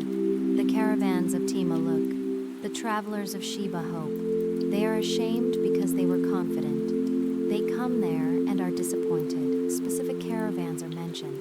From Tema and Sheba, looking for water, hoping for it, confident it will be there. But they arrive to find emptiness, and their confidence becomes shame. Their hope becomes disappointment. For you have now become nothing. You see my calamity and are afraid. And here is Job's direct accusation. You, my friends, have become like those unreliable streams. You are nothing to me now. You see the magnitude of my suffering, and it frightens you. You do not know what to do with it, so you offer empty theology instead of genuine comfort. The friends are afraid, perhaps afraid that what happened to Job could happen to them, perhaps afraid that the moral order they believe in might not be as reliable as they thought, perhaps simply afraid of suffering's presence and magnitude. Have I said, make me a gift? Or, from your wealth, offer a bribe for me? Or, deliver me from the adversary's hand? Or, redeem me from the hand of the ruthless? Job points out that he has asked for nothing material from his friends. He has not requested gifts or bribes or ransom money. He has not asked them to intervene with his enemies or to fight battles for him. He has made no demands on their resources. All he wanted was their presence, their understanding, their comfort. And instead, they have given him theology that accuses him of secret sin. Teach me, and I will be silent. Make me understand how I have gone astray. This is Job's response to Eliphaz's accusation. If I have sinned, show me how. Teach me. Make me understand. I will accept correction if you can show me where I have actually gone wrong. But the friends have not done this. They have made general accusations based on their theology of retribution, but they have not identified any specific sin, any particular wrongdoing that would merit such catastrophic suffering. How forceful are upright words. But what does reproof from you reprove? Honest, truthful words have power, Job acknowledges. But Eliphaz's reproof, what exactly does it reprove? What has it actually identified or corrected? It is reproof without substance, accusation without evidence. Do you think that you can reprove words when the speech of a despairing man is wind? Job's earlier lament, his cursing of his birth, his longing for death, these were the words of a despairing man. They were wind, as insubstantial and changeable as air. They were expressions of overwhelming pain, not carefully considered theological positions. To reprove such words, to critique them as if they were calm, rational statements, is to misunderstand their nature entirely. You would even cast lots over the fatherless and bargain over your friend. This is harsh. Job accuses his friends of being willing to gamble away an orphan's future or to make deals that harm a friend. They are treating Job himself, their suffering friend, as if he were a commodity to be traded, an object to be used in their theological arguments, rather than a person to be comforted. But now, be pleased to look at me, for I will not lie to your face. Please turn. Let no injustice be done. Turn now. My vindication is at stake. Job pleads with his friends to reconsider their position. They are doing injustice by falsely accusing him. His vindication, his reputation, his integrity, his very identity is at stake in this conversation. Is there any injustice on my tongue? Cannot my palate discern the taste of calamity? Can you not trust me to know my own life? Can you not trust that I can distinguish between deserved punishment and undeserved calamity? I know the taste of this suffering, and it is not the taste of justice. And there, dear listener, Job's response to Eliphaz ends for now. His friend came offering comfort through theology, explaining Job's suffering as divine discipline. But But Job has rejected this explanation. He has not found comfort in Eliphaz's words, but only additional pain. He has defended his integrity, challenged his friend's reliability, and pleaded for honest examination rather than theological assumptions. The dialogue between Job and his friends is just beginning. Two more friends will speak, and Job will respond to each. Round after round of speeches will unfold, each one probing these deep questions about suffering, justice, faith, and the nature of God. But for tonight, we pause here. We have heard Eliphaz's well-meaning but ultimately harmful theology. We have heard Job's anguished response. We have witnessed the failure of easy answers in the face of profound suffering. As you rest tonight, consider which voice resonates more truly with your own experience. Have you been Job, sitting in ashes while others explain your suffering? Have you been Eliphaz, offering theological comfort that misses the mark? Have you been both at different times? The beauty of this ancient story is that it holds space for all these experiences, all these questions, without rushing to easy resolution. Job's friends meant well, but good intentions are not enough when they are not matched by genuine understanding and compassion. May you find rest tonight, even if you carry unanswered questions. May you know that it is acceptable to reject comforts that do not truly comfort, to question explanations that do not truly explain. And may you, if you sit in ashes, find friends who will simply sit with you in silence rather than filling the air with words that wound. Rest well, dear listener. Job's story continues. As all our stories continue, one conversation at a time, one day at a time. Welcome back, dear listener, to the final chapter of Job's story. Tonight, we will journey through the remaining dialogues, witness the appearance of a fourth voice, and finally hear God speak from the whirlwind. This is where all the questions asked throughout Job's ordeal find not answers in the way we might expect, but something deeper, a vision of the divine that transforms the very nature of the questions themselves. We have been walking with Job through the darkest valleys of human experience: loss, pain, confusion, and the failure of friends to truly comfort. Tonight, we will see how the story resolves, not with neat explanations, but with mystery and restoration. Let us return one final time to the ash heap, where conversations continue and divine purposes unfold in ways no one could have anticipated.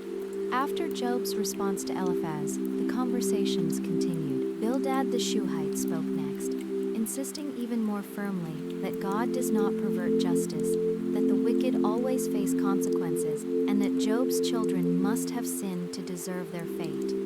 His words were shorter than Eliphaz's, but sharper, less wrapped in courtesy. Job responded with growing passion, acknowledging God's power, but questioning how a mortal man could ever contend with the Almighty. How can a man be in the right before God? Job asked. He described God's power over creation, shaking the earth, commanding the sun, treading on the waves of the sea, making the constellations. But this power, Job suggested, seemed turned against him personally. Then Zophar the Naamathite spoke, the most harsh of the three friends.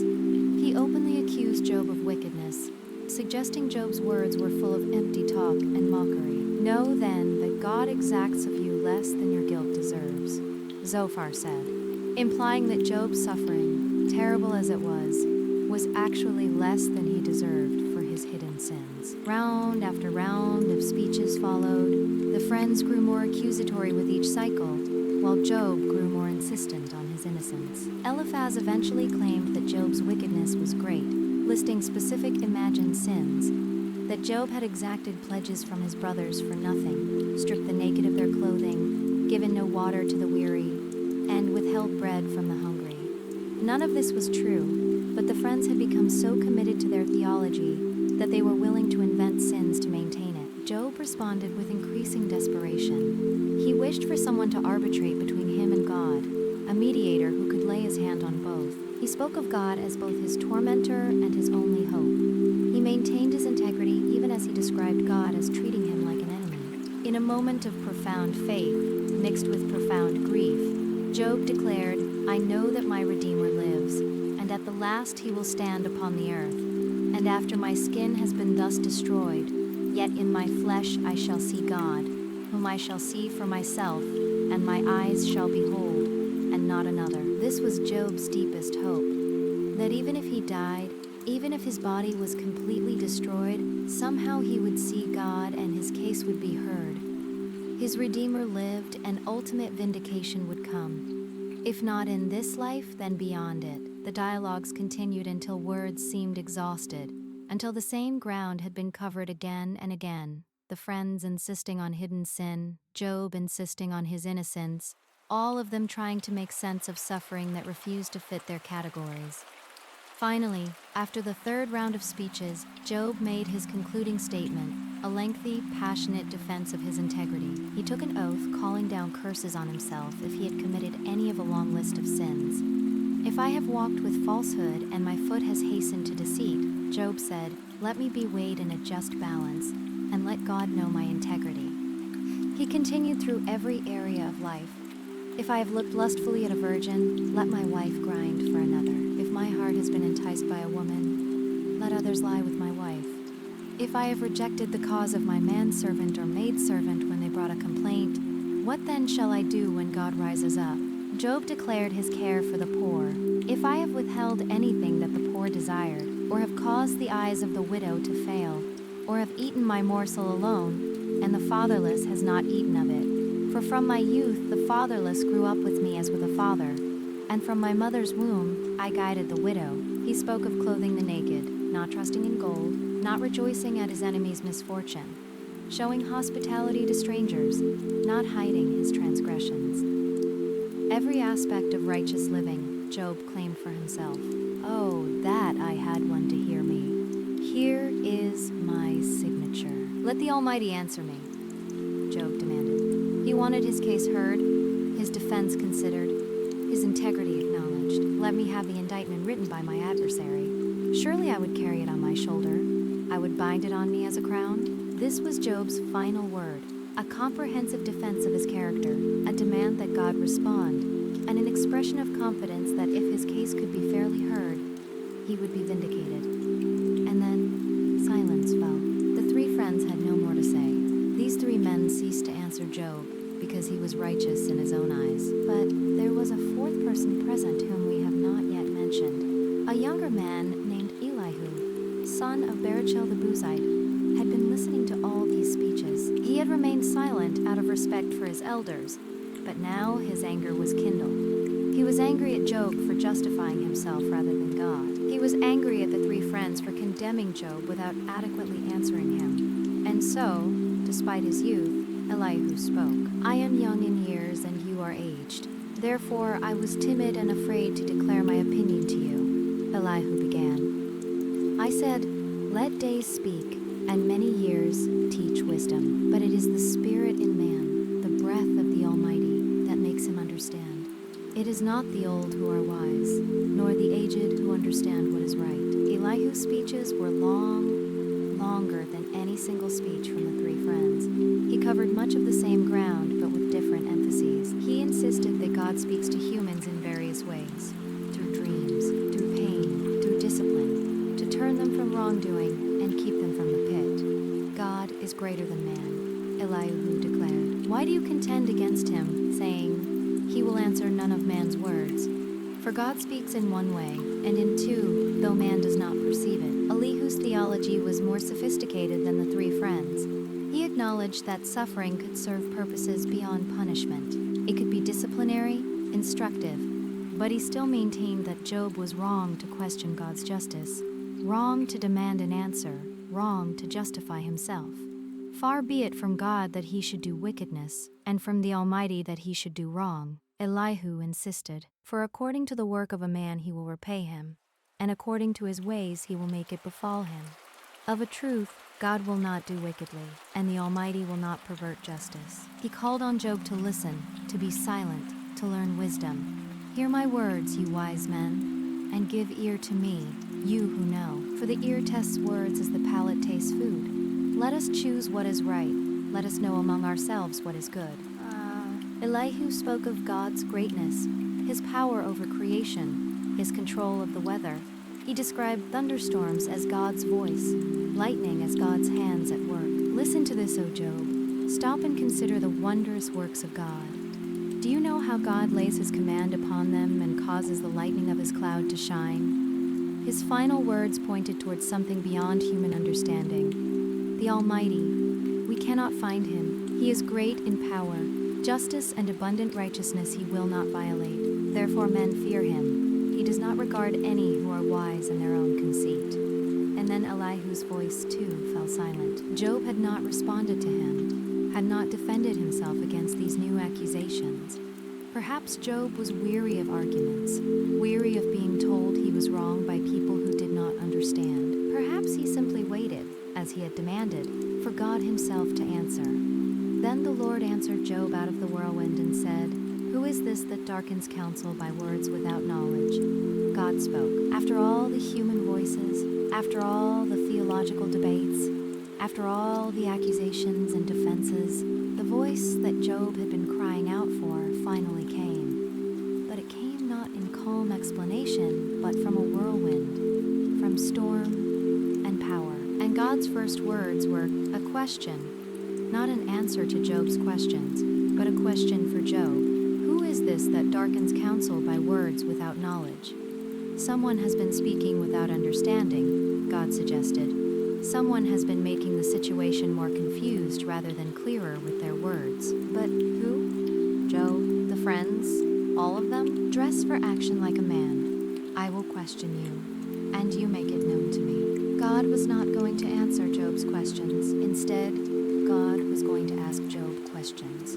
The roles were reversed. Job had demanded his day in court, had wanted to present his case. Now he would have his audience with the Almighty, but not in the way he expected. Where were you when I laid the foundation of the earth? Tell me, if you have understanding. God began with the most fundamental question. Where were you at the beginning? When the universe was being created, when the foundations of earth were laid, were you there? Did you participate? Do you understand how it was done? Who determined its measurements?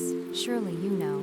Or who stretched the line upon it? On what were its bases sunk? Or who laid its cornerstone? When the morning stars sang together and all the sons of God shouted for joy. The creation was a moment of cosmic celebration, morning stars singing, divine beings shouting for joy. It was a time before human existence, before human observation. Job knew nothing of this firsthand. Or who shut in the sea with doors when it burst out from the womb, when I made clouds its garment and thick darkness its swaddling band, and prescribed limits for it, and set bars and doors, and said, "Thus far shall you come, and no farther, and here shall your proud waves be stayed." God spoke of setting boundaries for the sea, of containing its power, of establishing. This was divine work, creative sovereignty that Job had never exercised and could not comprehend. Have you commanded the morning since your days began, and caused the dawn to know its place? Every morning comes because God commands it. The dawn knows its place because God has taught it. Job had experienced thousands of mornings but had never commanded a single one. The questions continued, relentless and beautiful. Have you entered into the springs of the sea, or walked in the recesses of the deep? Have the gates of death been revealed to you, or have you seen the gates of deep darkness? Have you comprehended the expanse of the earth? Declare if you know all this. Job's silence grew heavier. He had no answers to these questions. He had not entered the springs of the sea, had not walked in the depths, had not seen the gates of death, had not comprehended the full expanse of earth. Where is the way to the dwelling of light, and where is the place of darkness, that you may take it to its territory, and that you may discern the paths to its home? Where does light live when it is not day? Where does darkness reside when it is not night? Job had experienced both, but knew nothing of their origins or destinations. You know, for you were born then, and the number of your days is great. Was this divine sarcasm? Job had claimed knowledge, had insisted on his understanding of justice and righteousness. But compared to the eternal God, Job's years were nothing, his knowledge infinitesimal. God continued with questions about weather. Have you entered the storehouses of the snow? Or have you seen the storehouses of the hail? Can you bind the chains of the Pleiades or loose the cords of Orion? Can you lead forth the Mazzaroth in their season or guide the bear with its children? Snow and hail, constellations and seasons, all under divine control, all following patterns established by God, all beyond Job's power to affect or even fully understand. understand. Do you know the ordinances of the heavens? Can you establish their rule on the earth? The laws that govern the cosmos, gravity, motion, the cycles of celestial bodies. Job had observed their effects but did not establish them, could not change them, did not fully comprehend them. Then God turned to questions about animals. Can you hunt the prey for the lion or satisfy the appetite of the young lions? Who provides for the raven its prey when its young ones cry to God for help and wander about for lack of food? God feeds the lions and ravens. God provides for creatures that Job could not feed even if he wanted to. The care of creation is a divine task beyond human capacity. Do you know when the mountain goats give birth? Do you observe the calving of the does? The intimate details of animal life, the timing of births, the processes of reproduction in wild creatures, all these happen under God's care, often without any human observation or involvement. God spoke of the wild donkey. Who has let the wild donkey go free? Who has loosed the bonds of the swift donkey, to whom I have given the arid plain for his home and the salt land for his dwelling place? These animals were not domesticated, not under human control. They lived free because God made them free, inhabiting places humans could not live. Is the wild ox willing to serve you? Will he spend the night at your manger? Can you bind him in the furrow with ropes?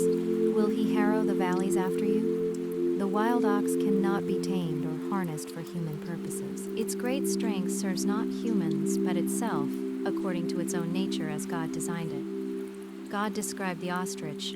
The wings of the ostrich wave proudly, but are they the pinions and plumage of love? For she leaves her eggs to the earth and lets them be warmed on the ground, forgetting that a foot may crush them and that the wild beast may trample them.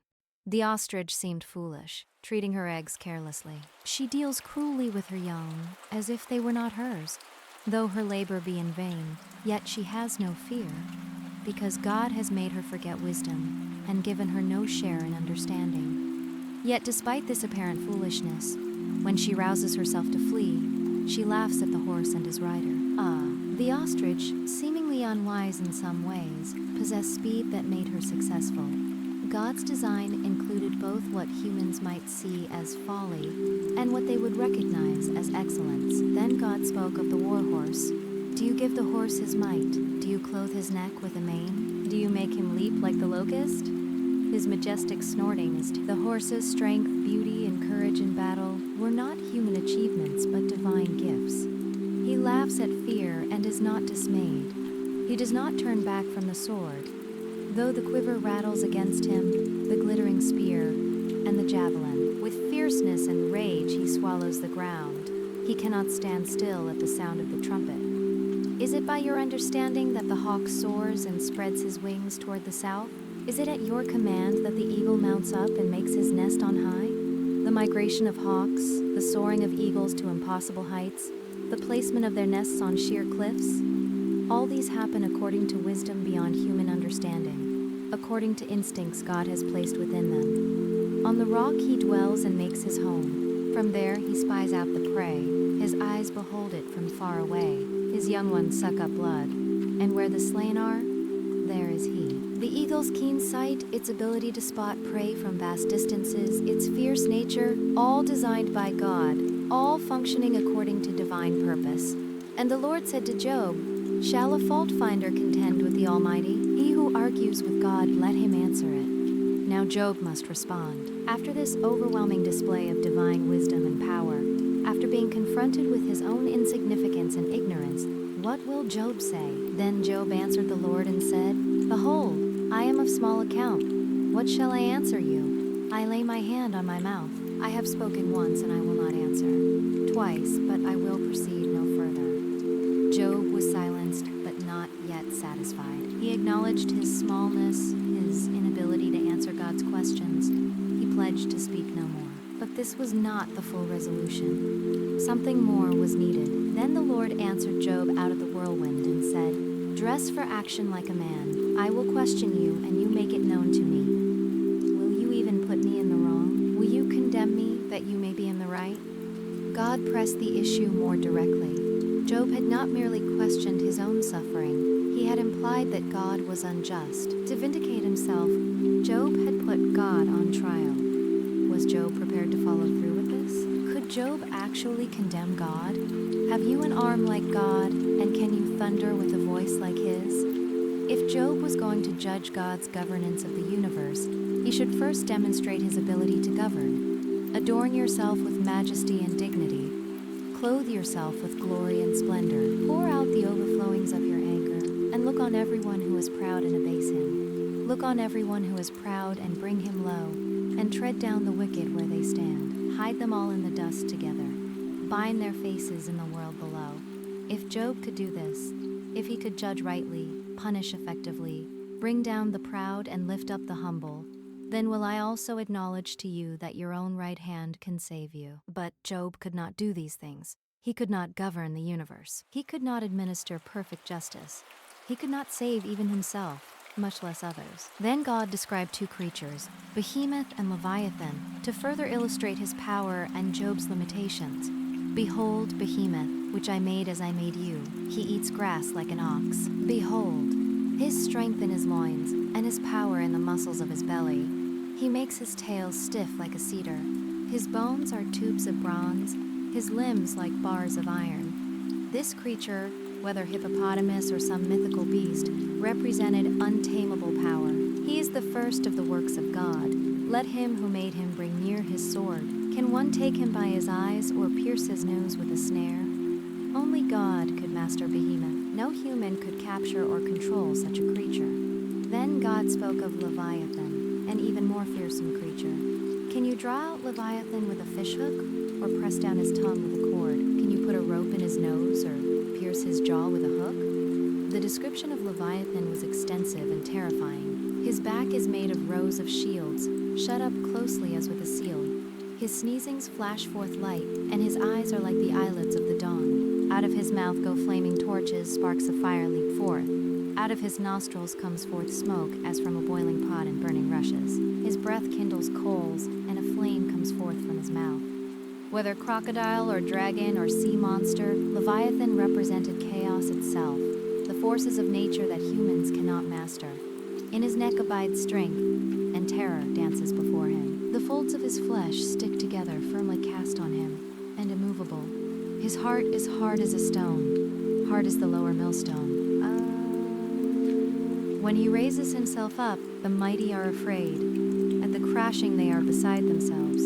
Though the sword reaches him, it does not avail, nor the spear, the dart, or the javelin. He counts iron as straw, and bronze as rotten wood. The arrow cannot make him flee. For him sling stones are turned to stubble. Clubs are counted as stubble. He laughs at the rattle of javelins. And the climax. Upon earth there is not his like, a creature without fear. He sees everything that is high. He is king over all the sons of pride. Then Job answered the Lord and said, I know that you can do all things, and that no purpose of yours can be thwarted. This was different from Job's first response.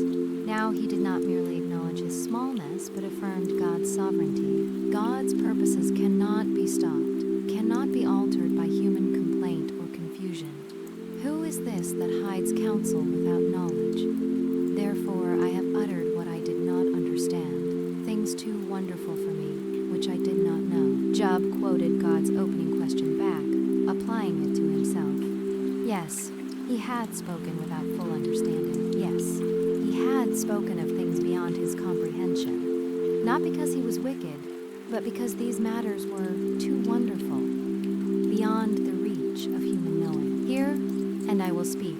I will question you, and you make it known to me. Again, Job quoted God's words, acknowledging that he had received the questions, had heard the challenge, had been shown his limitations. I had heard of you by the hearing of the ear, but now my eye sees you. Therefore I despise myself and repent in dust and ashes. This is the turning point. Job had known about God through teaching, through tradition, through theology, but the hearing of the ear. But now he had encountered God directly. Now my eye sees you. And this direct encounter changed everything. Not because Job was shown to be wicked after all, not because his friends' accusations were proven true, not because his suffering was explained, but because seeing God, truly seeing, encountering the divine made all the questions change shape. Job despised himself, not because he was sinful, but because he saw his finitude, his creatureliness, his small place in the vast cosmos. He repented in dust and ashes, not of wickedness, but of presuming to judge God's governance, of demanding that the infinite justify itself to the finite. After the Lord had spoken these words to Job, the Lord said to Eliphaz the Temanite, "My anger burns against you, and against your two friends, for you have not spoken of me what is right, as my servant Job has." This is stunning. God was angry not with Job, who had questioned and complained and demanded answers, but with the friends who had defended God's justice through their theology of retribution. "Now therefore take 7 bulls and 7 rams, and go to my servant Job, and offer up a burnt offering for yourselves. And my servant Job shall pray for you, for I will accept his prayer, not to deal with you according to your folly. For you have not spoken of me what is right, as my servant Job has." The friends had to come to Job for intercession. Job, whom they had accused, whom they had judged, whom they had condemned, Job must now pray for them. And God would accept Job's prayer and spare the friends from the consequences of their folly. 3 times in 2 verses, God called Job "my servant."